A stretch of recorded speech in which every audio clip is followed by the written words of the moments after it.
Nos vamos a continuar en este momento de escuela dominical y realmente vamos a retornar a un estudio que habíamos iniciado hace un tiempo atrás. Nos detuvimos para estar considerando acerca de la adoración congregacional, pero vamos a retornar en este momento al estudio de la Confesión de Londres de 1689. Para seguir estudiando diferentes doctrinas bíblicas de nuestra fe como cristianos, ¿verdad? Les recuerdo, hermanos, que es importante y es beneficioso en diferentes sentidos que una iglesia local se identifique con una confesión de fe histórica, ¿sí? ¿Por qué? Porque esto nos permite unirnos en cierto sentido a hermanos de siglos pasados que creyeron las mismas verdades de las Escrituras. Les recuerdo, hermanos y amigos, que la fe cristiana es una fe que es universal. Es universal en el sentido que muchos están unidos a ella. Quiero recordarles que nuestra fe no nació con nosotros ni nació ayer. Es una fe que viene de siglos y desde las Escrituras. De manera que esa es una buena manera de expresar qué es lo que creemos. A nosotros muchas veces se nos acercan y nos preguntan, bueno, ¿tú qué crees? O en su iglesia, ¿qué creen? De manera que es una buena manera de resumir en qué creemos y cuál es el contenido de nuestra fe. Porque nuestra fe tiene un contenido, es algo que se puede definir, no es algo como abstracto que no podamos definir, sino todo lo contrario. También en el caso de la confesión a la cual nosotros nos identificamos, les recuerdo que esta tiene como una estructura. Los primeros 6 capítulos son el fundamento de esta confesión de fe, y recuerden que el primer capítulo precisamente es la Sagrada Escritura, porque la Biblia es el fundamento infalible de nuestra fe. Recordemos que las Escrituras eran inspiradas, autoritativas, infalibles e inerrantes. De manera que hoy, hermanos, estaremos viendo, si ustedes la tienen allá a la mano en sus sillas, el párrafo 1 del capítulo 2, que nos habla acerca de Dios y de la Santa Trinidad. Leeré el párrafo 1 y luego vamos con la ayuda del Señor, a estudiar el tema. Párrafo 1. El Señor nuestro Dios es un Dios único, vivo y verdadero, cuya subsistencia está en Él mismo y es de Él mismo, infinito en su ser y perfección, cuya esencia no puede ser comprendida por nadie sino por Él mismo. Es espíritu purísimo, invisible, sin cuerpos, miembros o pasiones, el único que tiene inmortalidad y que habita en luz inaccesible. Es inmutable, inmenso, eterno, inescrutable, todopoderoso, infinito en todos los sentidos, santísimo, sapientísimo, libérrimo, absoluto, que hace todas las cosas según el consejo de su inmutable y justísima voluntad, para su propia gloria. Es amantísimo, benigno, misericordioso, longánimo, abundante en bondad y verdad, perdonando la iniquidad, la transgresión y el pecado, galardonador de los que le buscan con diligencia, y sobre todo justísimo y terrible en sus juicios, que odia todo pecado y que de ninguna manera dará por inocente al culpable. Este párrafo, hermanos, de la confesión es realmente maravilloso. Se centra en el ser de Dios y en la doctrina bíblica de la Trinidad. En los siguientes capítulos, creo que los hermanos de Girón también la están estudiando los miércoles, se centra en el decreto de Dios, las obras de Dios, su creación, su providencia. Pero todo comienza con este primer párrafo, el ser de Dios. Esta es la declaración bíblica y ortodoxa de lo que los cristianos creemos y han sostenido acerca de Dios y de la Trinidad. podríamos decir que si no creemos en estas cosas, no compartimos la fe cristiana que ha sido sostenida por siglos. Si no creemos en esto, estamos en un terreno peligroso y creería yo que ya en un terreno de herejías también, si no sostenemos las verdades que acabamos de mencionar o de citar. Este capítulo en especial y el tercero que en su momento veremos, se distancia de todo tipo de cristianismo antitrinitario. Y en este párrafo veremos de manera específica el ser de Dios, su carácter, sus atributos, sus perfecciones. No vamos a ver todo el párrafo porque creo que es demasiado extenso y profundo para verlo en un solo momento. Y si ustedes desean profundizar en los atributos de Dios, les recuerdo a los hermanos de Bucaramanga que hace como un año aproximadamente estuvimos viendo los atributos de Dios y la iglesia en Girón también lo han estado estudiando. De manera que el propósito en esta primera hora no será hacer un estudio exhaustivo de atributo por atributo, sino veremos solo algunos versículos puntuales y mencionaré algunas cosas relacionadas con algunos de los atributos de Dios que se nos menciona aquí. También les recuerdo que una confesión de fe es tan solo una herramienta útil para que en última instancia nos dirijamos a la palabra de Dios y seamos guiados por las Escrituras. Es decir, que sea la palabra de Dios misma la que nos hable, nos enseñe, nos corrija, nos convence.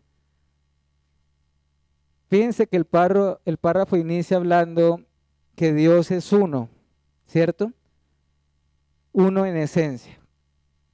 El cristianismo, recordemos que generalmente se conoce que hay el monoteísta y el politeísta, ¿cierto?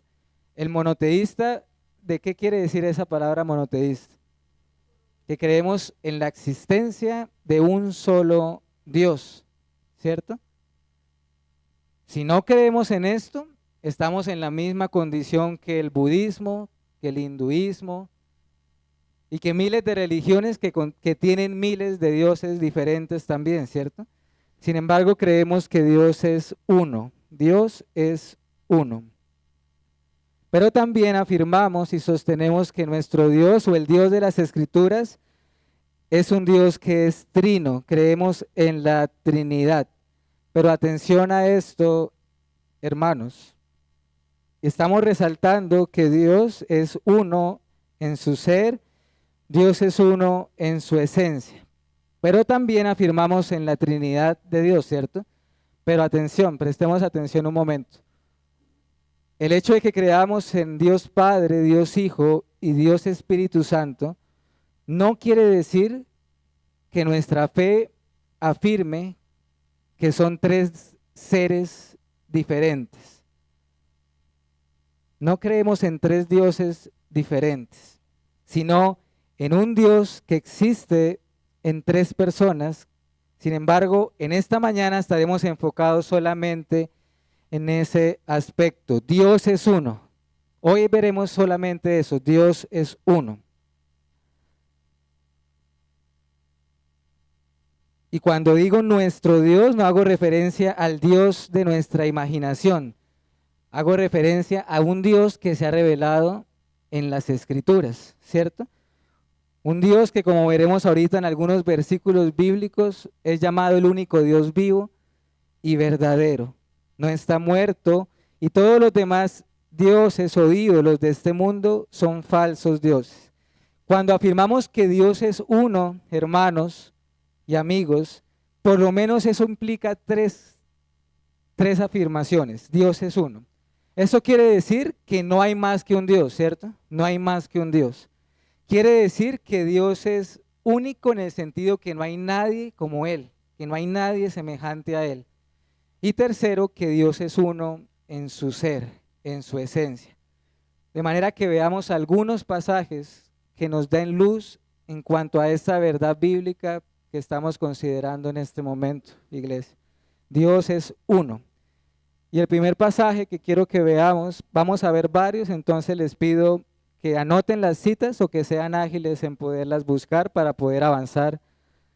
Primera de Corintios, capítulo 8. Primera carta a los Corintios, capítulo 8, versículo 4 y también el versículo 6. Dice allí este texto de la Escritura.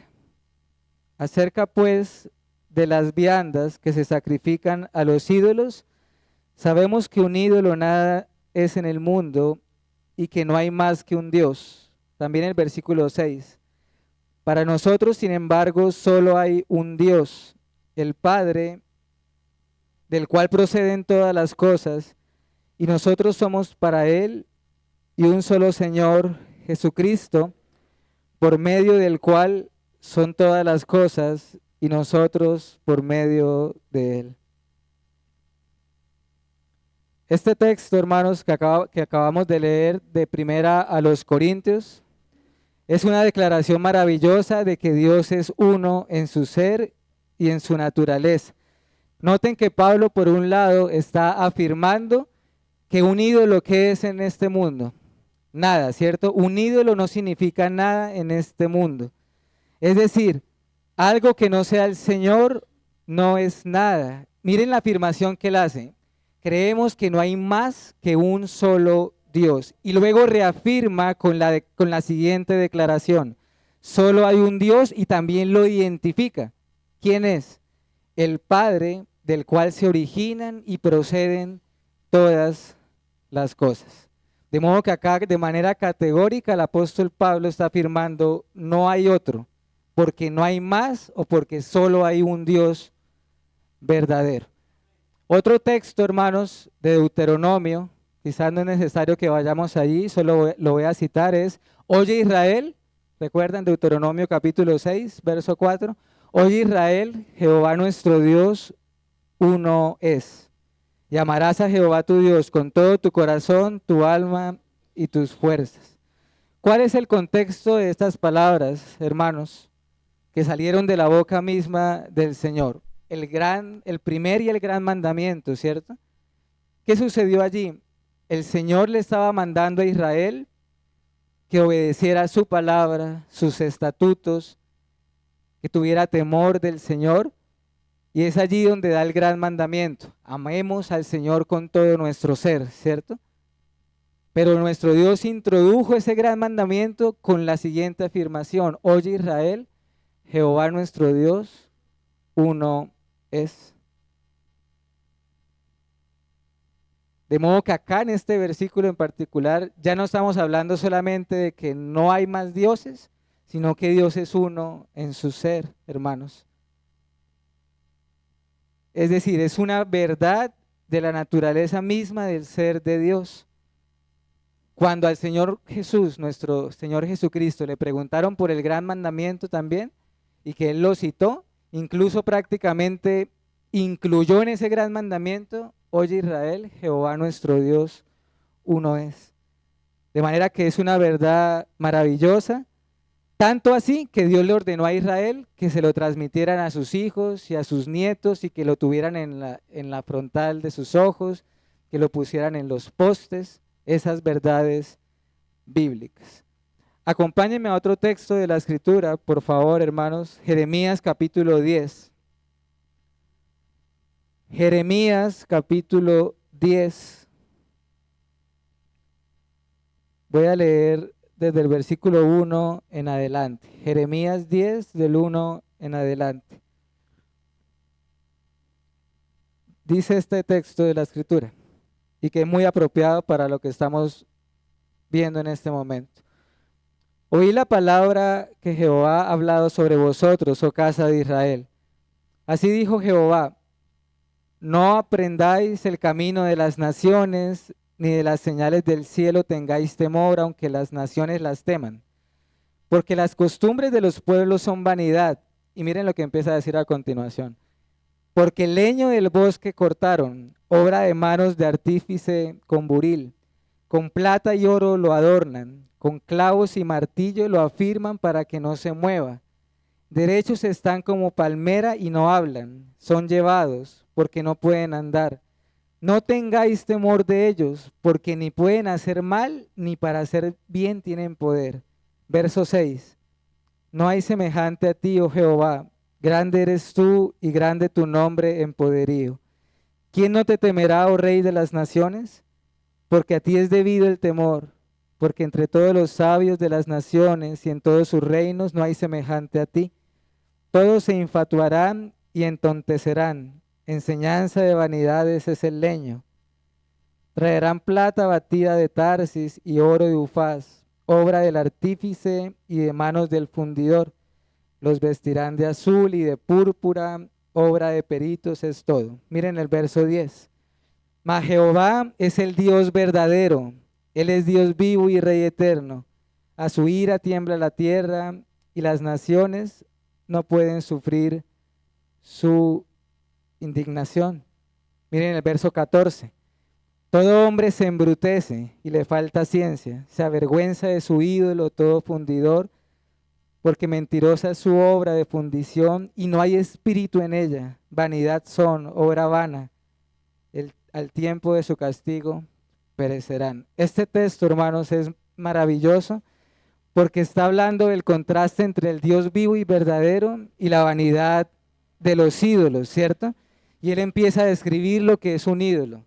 Lo hacen con un leño, lo visten de oro, lo visten de plata, le ponen clavos para que no se caiga, lo tienen que trasladar porque no se puede mover, no tiene espíritu de vida dentro de ellos. Es más, el autor acá es fuerte y dice, todo hombre se embrutece. Pero en el verso 10 nos dice, ¿quién como Jehová? El que extendió los cielos con sabiduría, el que envía los relámpagos. Él es el Señor y no hay nadie semejante a Él, ¿verdad? Jehová es su nombre. Cuando Pablo le elogiaba a la iglesia de Tesalónica, dijo lo siguiente, porque ellos mismos cuentan de nosotros la manera en que nos recibisteis y cómo os convertisteis de los ídolos a Dios para servir al Dios vivo y verdadero. Eso es primera de Tesalonicenses 1:9. Hermanos y amigos, cuando decimos que Dios es vivo y verdadero, no es una frase de cliché inventada por un predicador o por un hombre.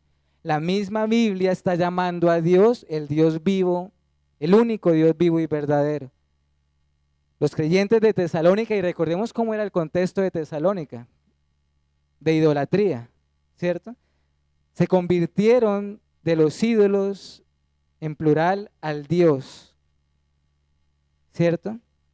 De ídolos muertos al Dios vivo y verdadero. De modo que esto es lo primero que estamos viendo. El Señor nuestro Dios es el único Dios vivo y verdadero.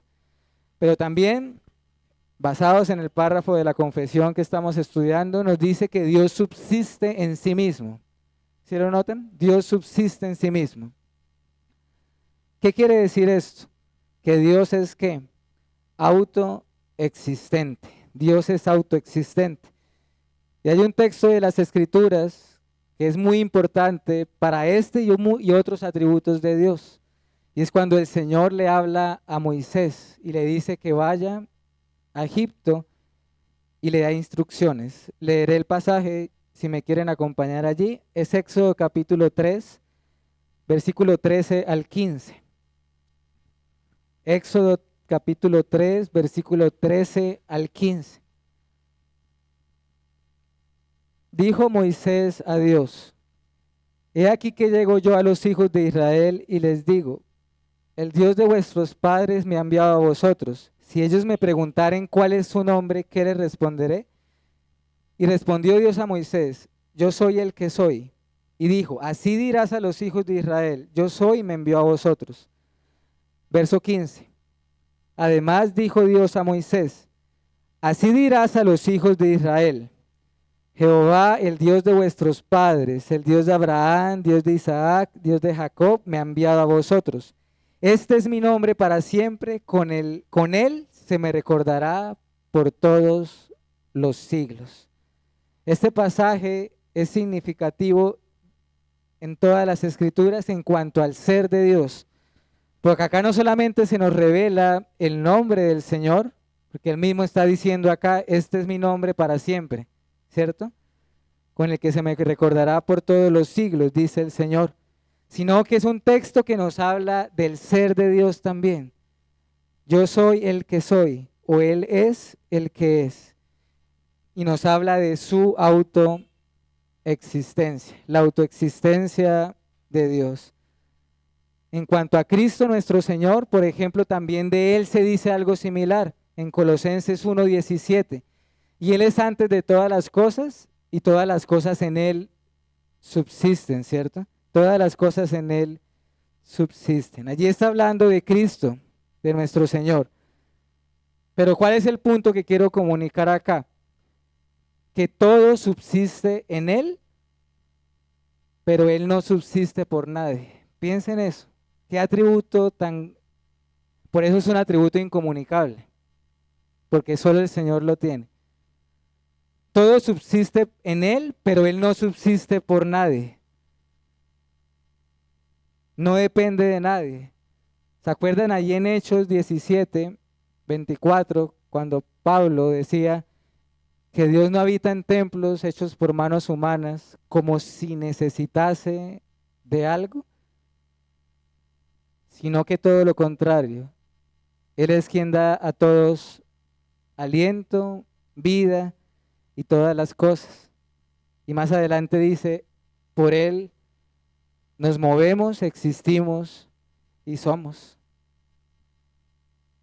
Dios subsiste en sí mismo. Cristo también nos lo enseñó, Juan 5:26. Porque como el Padre tiene vida en sí mismo, así también ha dado al Hijo el tener vida en sí mismo. Juan 5:26. Nada más ni nadie más es autoexistente. Nada ni nadie subsiste en sí mismo. Nada ni nadie tiene vida en sí mismo. Solo el Dios Trino, hermanos. Sigamos adelante y nos empieza a mencionar algunas de las perfecciones de Dios. Dios es infinito, perfecto e incomprensible también.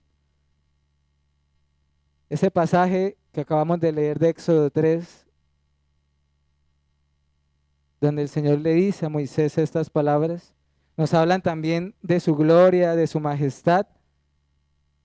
Y quiero que me acompañen para ver esto o mencionarlo tan solo, de la incomprensibilidad de Dios y su perfección. Acompáñenme un momento al libro de Job en el Antiguo Testamento. Job capítulo 11. Job capítulo 11, versículos 7 al 9. ¿Descubrirás tú los secretos de Dios? ¿Llegarás tú a la perfección del Todopoderoso? Él más alta que los cielos, ¿qué harás? Es más profunda que el Seol, ¿cómo la conocerás? Su dimensión es más extensa que la tierra y más ancha que el mar. Los amigos de Job, en medio de todo, también hablaron palabras sabias, ¿cierto? La perfección de Dios es infinita. ¿Qué harás tú? Nos dice este versículo.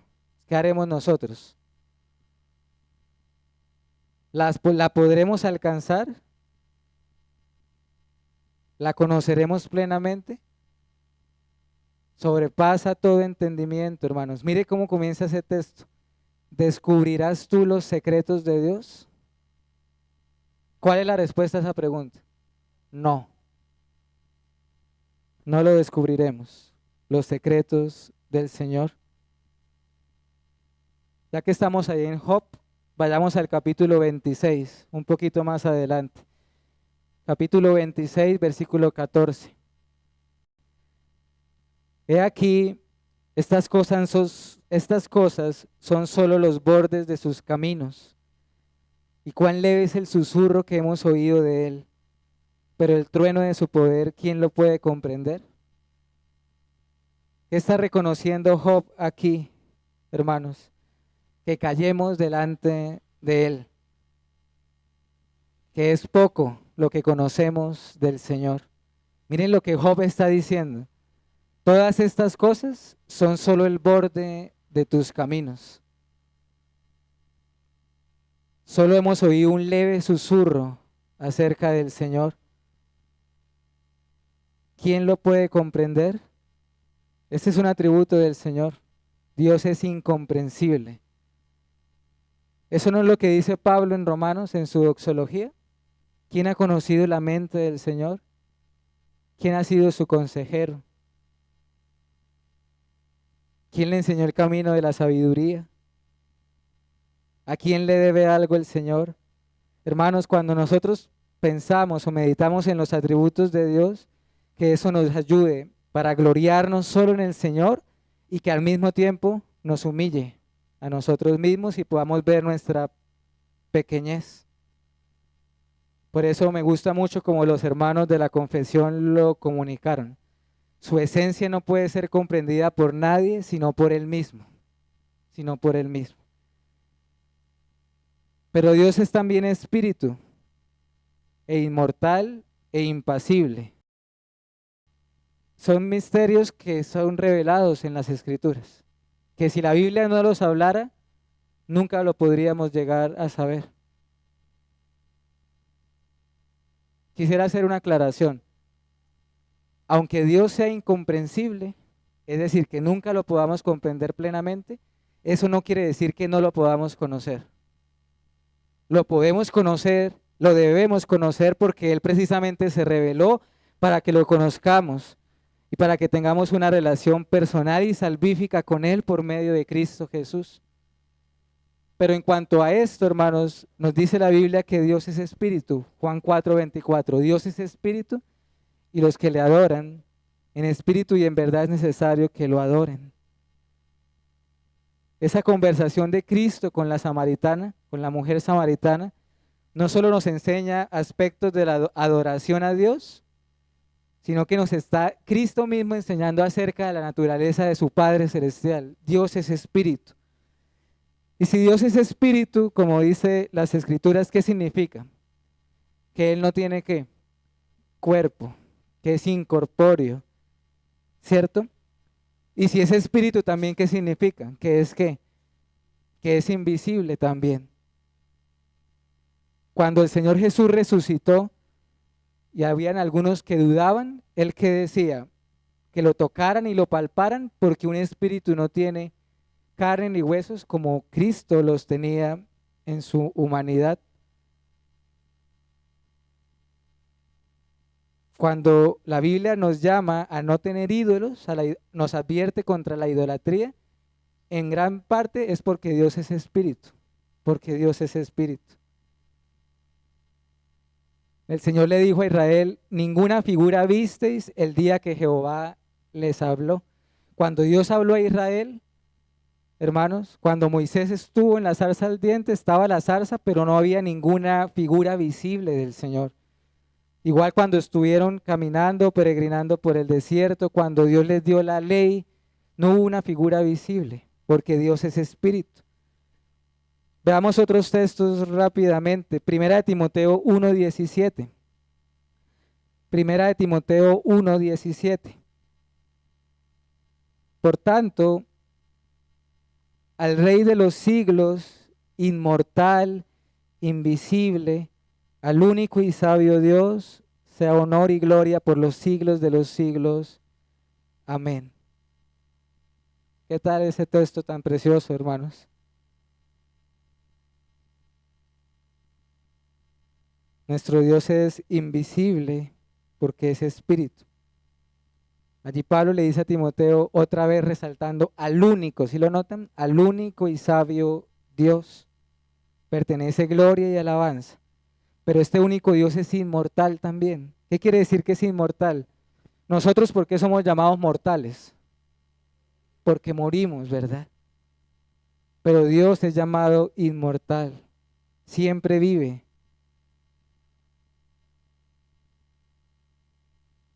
Y en cuanto a sus pasiones, o que es impasible, Santiago 5:17 nos da luz en cuanto a esto. Santiago 5:17. Elías era hombre sujeto a pasiones semejantes a las nuestras, y oró fervientemente para que no lloviese, y no llovió sobre la tierra por 3 años y 6 meses.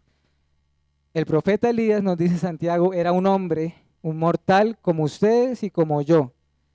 Y él lo asocia con algo. Era un hombre que estaba, ¿qué? Sujeto a pasiones que son propias de nuestra humanidad, del ser humano.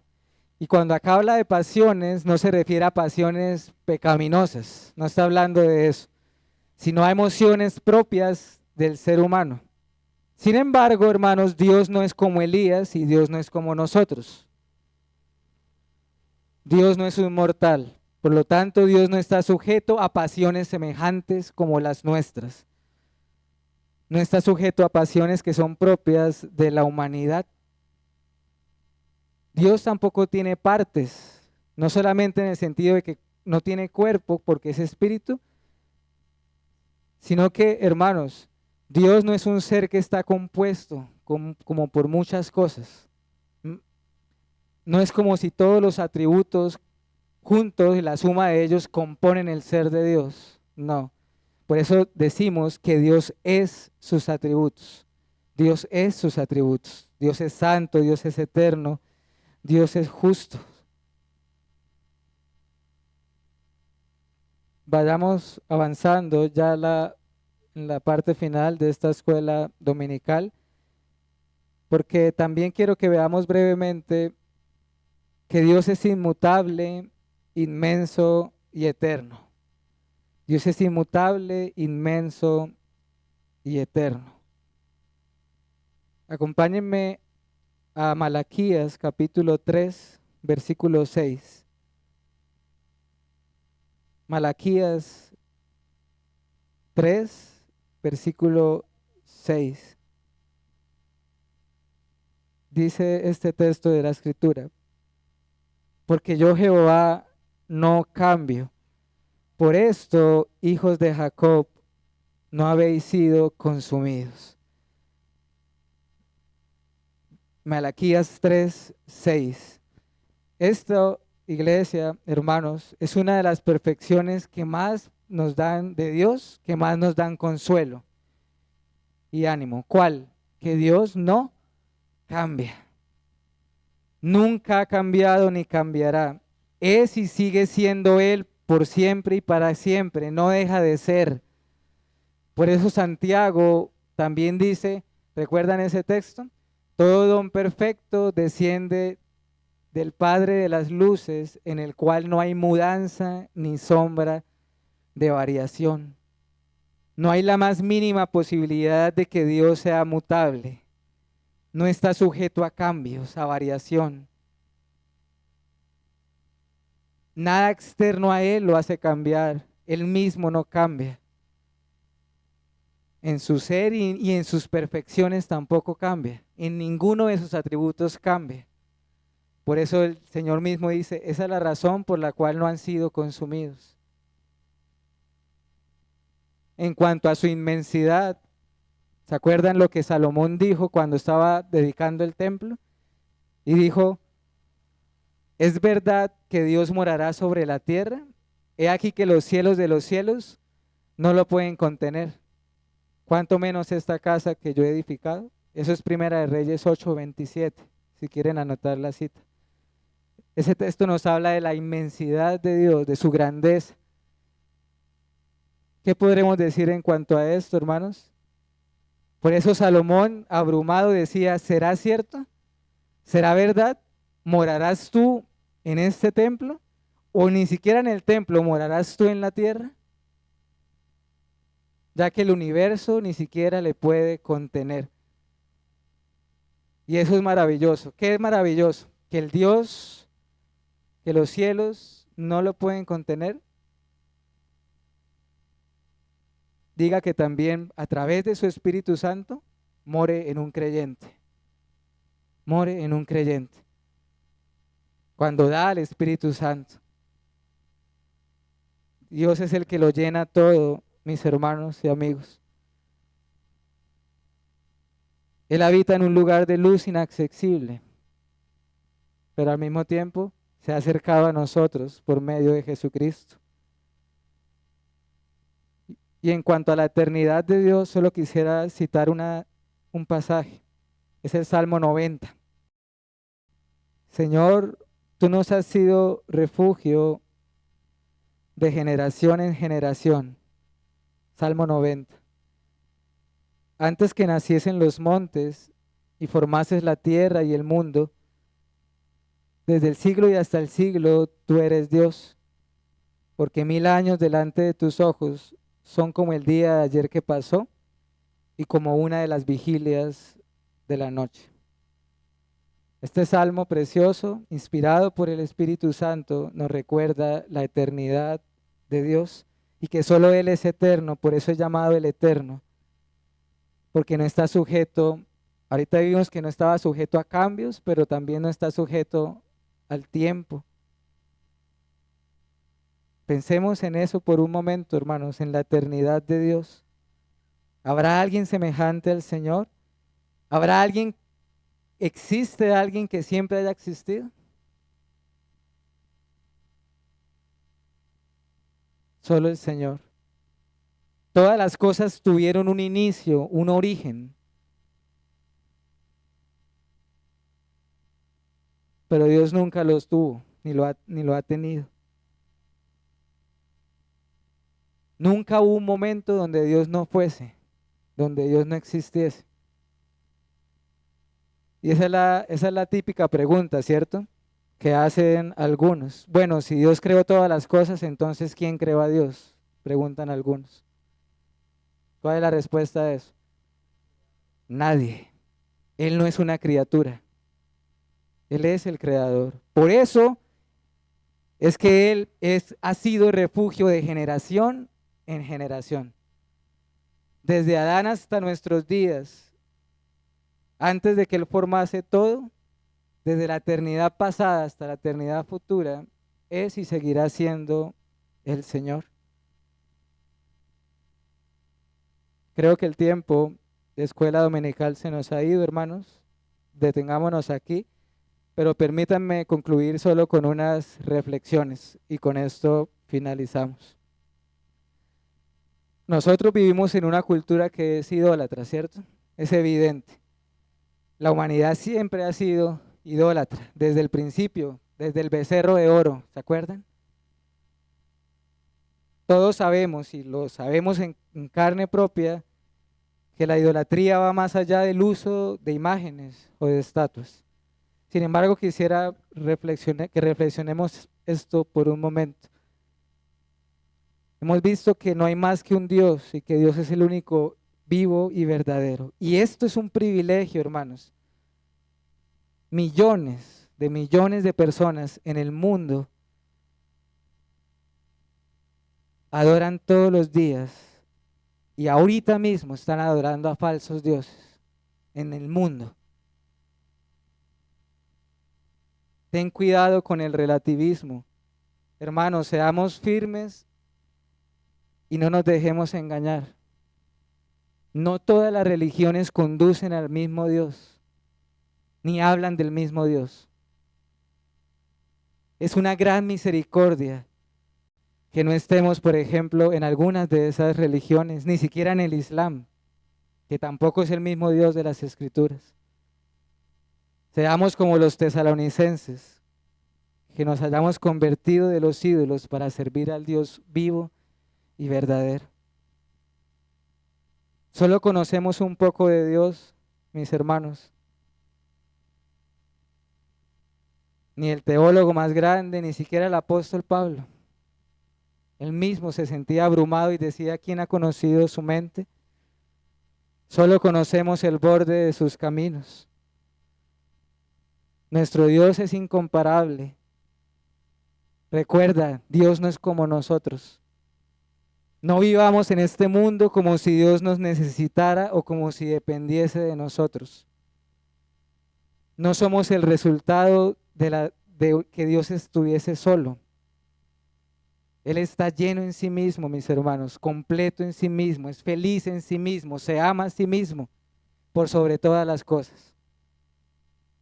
Y este es el Dios a quien hemos de dar cuentas y ante el cual un día nos presentaremos. Somos llamados a conocerle por su palabra, alabémosle por su grandeza, regocijémonos en él. Nuestro Dios es inmutable y eterno. Y piensen esto, qué terrible sería si Dios no fuese así. Es más, hermanos, si Dios no es así, dejaría de ser Dios. ¿Cómo? ¿Cómo si no fuese eterno, si no fuese inmutable? Lo que hacemos, hermanos, no es como dijo Job, no estamos tratando de descubrir los secretos de Dios. Lo que estamos haciendo acá es exponiéndonos a lo que la palabra nos dice y creyéndolo y confesándolo con nuestro corazón. Siempre nos va a hacer bien olvidarnos de nosotros mismos para contemplar las excelencias de Dios. De manera que te animo y te ruego a que lo conozcas si no estás en Cristo en esta mañana. ¿No sería maravilloso que este Dios grande y perfecto fuese tu Dios y que Él te llame hijo o pueblo mío? Ven a Cristo el Señor, el Verbo hecho carne, el Dios con nosotros. Y si venimos a Él con fe y arrepentimiento, Él será nuestro Dios y nosotros seremos su pueblo. Oremos, hermanos. Gracias, Señor, por estos minutos que nos has dado para abrir tu palabra y meditar en algunos de estos textos bíblicos. Gracias por las herramientas de estudio que nos das, que nos ayudan también como guía. Hoy te queremos adorar, Señor, te queremos pedir perdón por nuestra altivez, soberbias. Humíllanos cual Job, que podamos decir, solo conocemos los bordes de tus caminos. Hoy te adoramos, Señor, y te damos gracias por darnos el privilegio de escuchar estas verdades de la Santa Biblia, de las Escrituras. Rogamos, Señor, para que tu santo nombre pueda seguir siendo conocido en este mundo, siga siendo invocado, y tú a través de tu Hijo Jesucristo cada día seas glorificado. Es nuestro anhelo, Señor, el anhelo de tu pueblo, lo que tú alguna vez prometiste, que un día la tierra será llena del conocimiento de tu gloria. Eso es lo que anhelamos y lo que esperamos. Te adoramos y te agradecemos. En Cristo Jesús. Amén y amén.